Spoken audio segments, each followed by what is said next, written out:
এটি হলো চট্টগ্রামের মিরসরাইয়ে অবস্থিত মঘাদিয়া জমিদার বাড়ি। বাইরে থেকে দেখলে শুধু একটি পুরনো বাড়ি মনে হয়, কিন্তু ভেতরে লুকিয়ে আছে শত বছরের ইতিহাস আর অজানা রহস্য। সময়ের সাথে সাথে দেওয়ালগুলো নীরব হলেও স্থানীয়দের বিশ্বাস এই বাড়ির প্রতিটি কোণে এখনো ঘুরে বেড়ায় অতীতের ছায়া। ডিসকভার মিরসরাই সিরিজের এই এপিসোডে আমরা ঢুকবো সেই গল্পের ভেতর, যেখানে প্রাচীন মিথ, ইতিহাস আর রহস্য একসাথে মিশে আছে। সো ভিউয়ার্স, ডিসকভার মিরসরাই সিরিজের আরো একটি নতুন এপিসোডে আপনাকে স্বাগতম।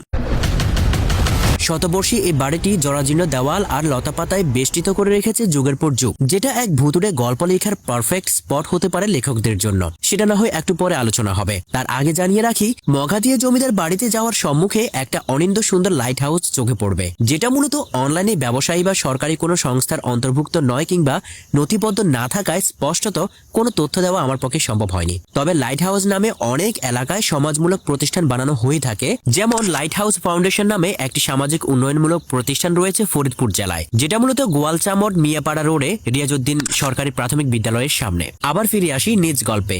লাইট হাউস নিয়ে সঠিক তথ্য পাওয়া না গেলেও লাইট হাউসের পাশে অবস্থিত বিশালাকার এই দিঘি নিয়ে রয়েছে নানান রকম প্রাচীন মিথ। যেমন রাতের বেলা দিঘি জলাশয়ের উপর অদ্ভুত আলো বা আলো ছায়া দেখা যায়, যা কোনো আত্মা বা অতি প্রাকৃত শক্তির ইঙ্গিত বলে ধারণা করা হয়, যদিও এসবের সরেজমিনে কোনো উল্লেখযোগ্য প্রমাণ পাওয়া যায়নি।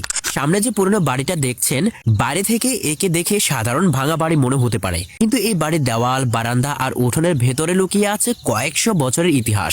বলা হয় ব্রিটিশ শাসনামলের শুরুর দিকে এই জমিদার বাড়ির গোড়াপত্তন। আনুমানিকভাবে 1800 থেকে 1900 শতকের মাঝামাঝি সময়ে এই জমিদারি ব্যবস্থার বিকাশ ঘটে।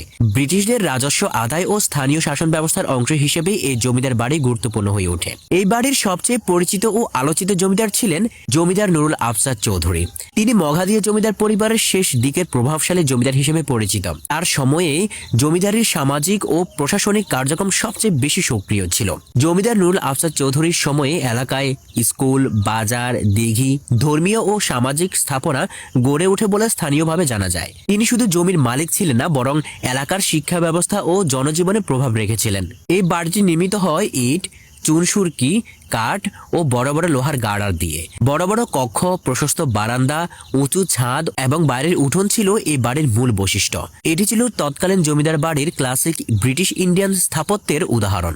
বর্তমানে মঘাদিয়া জমিদার বাড়ি অবহেলিত ও জরাজীর্ণ অবস্থায় আছে। সরকারি সংরক্ষণ বা প্রত্নতাত্ত্বিক তত্ত্বাবধান খুব সীমিত। সময়ের সঙ্গে সঙ্গে স্থাপনাটি ধ্বংসের ঝুঁকিতেও রয়েছে।